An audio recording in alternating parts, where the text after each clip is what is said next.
जो कुशोत्पाटन के समय जब ये आचार्य उसे उखाड़ते हैं, कुशा को, कुशोत्पाटन उसकी जड़ से नीचे हिला हिला हिलाकर, नीचे से पूरी जड़ जरा भी न टूट जाए, ये ऐसा उसको कुशलता से उखाड़ते हैं। कुशोत्पाटनी अमावस्या के दिन उसे पूरी उखड़ गई है, उसी का नाम कौशल है। जो कुशलता शब्द है कुशा के उखाड़ने से पैदा हुआ है। कुशलता, कौशल, skill, so that is the skill. ब्रह्मचारियों से कहा जाता कि इसे हिला हिला हिला हिला कर धीरे धीरे धीरे धीरे धीरे पूरी जड़ निकाल के लाओ।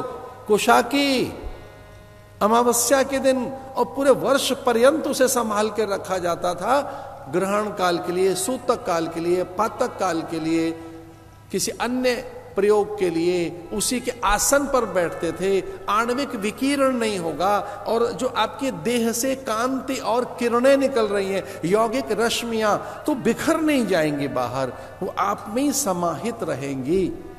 कुशासन का अर्थ यह है कंबल में बैठने का, अथवा ऊनी आसन पर बैठने का। मुझे क्षमा कीजिए, सूती आसन पर बैठना निषेध बताया गया है। पितृकर्म में सूती आसन पर बैठा जा सकता है कभी एक पितृकर्म में, अन्यथा तो ऊनी आसन। इसका अर्थ यह नहीं है कि कुछ अटकल पच्चू बताई है ये आचार्यों ने, ना, ये आचार्यों के अटकल पच्चू नहीं है। ये आपकी किरणें, रश्मियां, ऊर्जा, शक्ति बिखर न जाए, संग्रहित रहे। कोशोत्पाटन। तो ये 3 नियम लीजिए, सूर्य का, गौ का, वनस्पति का। सूर्य का, वनस्पति का, गौ का।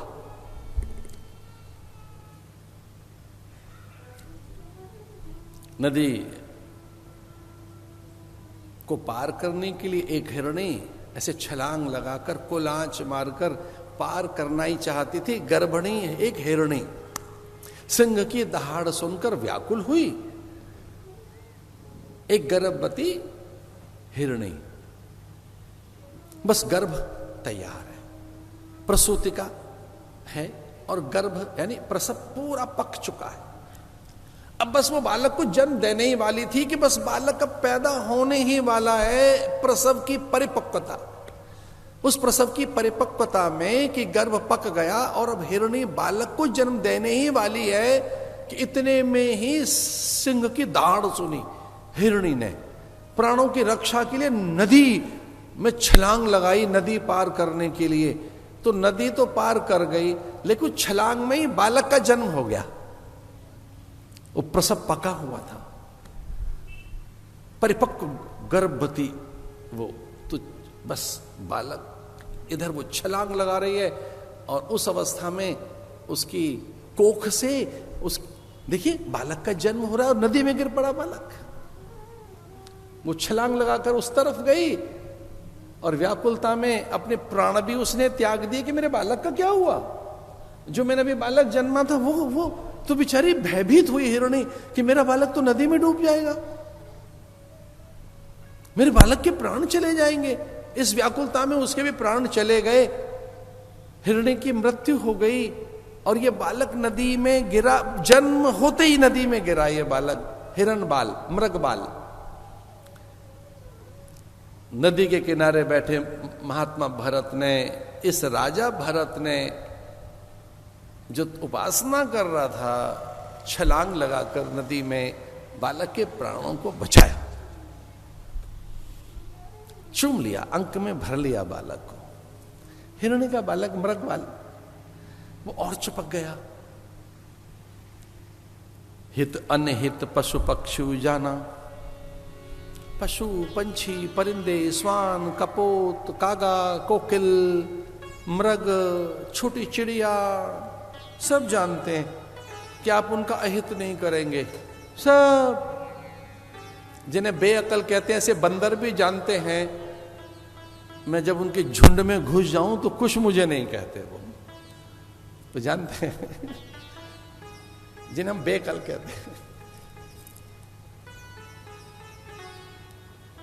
बेहिचक कितनी बार मैं वानरों के झुंड में घुस जाता हूं, अहिंसा प्रतिष्ठायाम तत्सन्निधौ वैर त्याग। भगवान पतंजलि ऐसा कहते हैं। एक बार प्रतिष्ठा कर लो अहिंसा की अपने भीतर। अहिंसा प्रतिष्ठायाम तत्सन्निधौ वैर त्याग। अगर आपने अपने भीतर अहिंसा की प्रतिष्ठा की है तो कोई आपकी हिंसा नहीं करेगा। आपने प्रेम की प्रतिष्ठा कर ली है तो सब आपसे प्रेम करेंगे। आपने क्या प्रतिष्ठित किया अपने भीतर? अगर आपने निंदा की प्रतिष्ठा कर ली है तो सब निंदा करेंगे, आपके लौट कर आएगी। ये इकोसिस्टम है, जरा आवाज लगाओ किसी के खिलाफ, 1000 लोग आपके खिलाफ आवाज लगाएंगे। हमने तो पहाड़ों में देख लिया रहकर, आंख खुली, थोड़ा सा बचपन सरक ही रहा था कि मेरा सन्यास हो गया और मैं हिमालय में। और हम हिमालय में तो हमने देखा ये हो क्या रहा है। या जरा सी आवाज लगाओ तो पूरा हिमालय गूंजता है। तो वहां के लोगों ने बताया ये पूरी प्रकृति का हाल ऐसा ही है। एक बीज डालो तो अनेक मिलते हैं। एक जरा कद्दू का बीज डाल के दो, कद्दू कद्दू कद्दू। मैं तो गांव में पैदा हुआ। एक हमने पहली बार देखा कि सेम का बीज डाला, एक फली का, और कितनी फलियां, कितने वो कद्दू, तोरई, गिलकी। हाँ, एक अन्न डाला दाना और कितने खेत में अन्न, कितने फल, कितने फूल। अब जरा सा तो डालो, प्रकृति को तो अनंत देने का अभ्यास है, कितना देगी प्रकृति। वैसे ही ध्यान रखना, जरा सा किसी की निंदा करोगे तो 1000 निंदक खड़े हो जाएंगे आपके लिए। निकालिए निंदा की बात। आपको क्या लगता है आप दूसरों की निंदा कर रहे हैं, आपकी कोई नहीं कर रहा होगा। अनिंदा प्रतिष्ठित कीजिए, अहिंसा की प्रतिष्ठा कीजिए, प्रेम की प्रतिष्ठा कीजिए। और आपकी अनुमति के बिना आपको कोई विचलित भी नहीं कर सकता। आप प्रवोक करते हैं, उसे आप पकड़ते हैं, आप उसमें पलीता लगाते हैं, इसका अर्थ है कि आप ग्रहण कर रहे हैं, तब आपको आवेश आता है। अन्यथा तो आपको कोई अशांत नहीं कर सकता, विचलित नहीं कर सकता। आपकी सारी चीजें कोई छीन कर ले जाए, फिर भी आपके अस्तित्व को कोई आपसे छीन नहीं सकता कभी भी, क्योंकि वो अजन्मा है, अयोनिज है, नित्य है, शाश्वत है। कुछ देर के लिए कोई विचलित कर सकता है, आपकी शांति भंग कर सकता है कुछ देर के लिए, आपको व्याकुलता दे सकता है कुछ देर के लिए, पर आपके अस्तित्व को कोई नहीं चुरा सकता। बालक को ले आए, पालने लगे, मृग में मोह हो गया, मृगपाल में। मुझे याद आते हैं ब्रह्मलीन पूज्य पाद, देवतुल्य, भगवत तुल्य मेरे गुरुदेव और पूज्य अखंडानंद जी महाराज, ब्रह्मलीन अखंडानंद जी महाराज। वो कहते थे कर्तव्य बुद्धि से रहो, भेद बुद्धि से नहीं, राग बुद्धि से नहीं। आसक्ति के साथ मत जियो, कर्तव्य के साथ जियो। एक है कर्तव्य बुद्धि और एक है राग बुद्धि। राग में आसक्ति रहेगी। बच्चों से अगर आसक्ति है तो अपेक्षाएं पैदा हो जाएंगी, और अपेक्षाएं दुख की जननी है। संतान से अधिक अपेक्षा मत करो दूसरों से।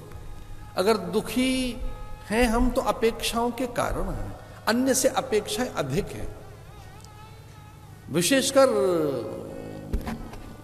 जड़ व्यक्ति से अपेक्षा ज्यादा मत करना।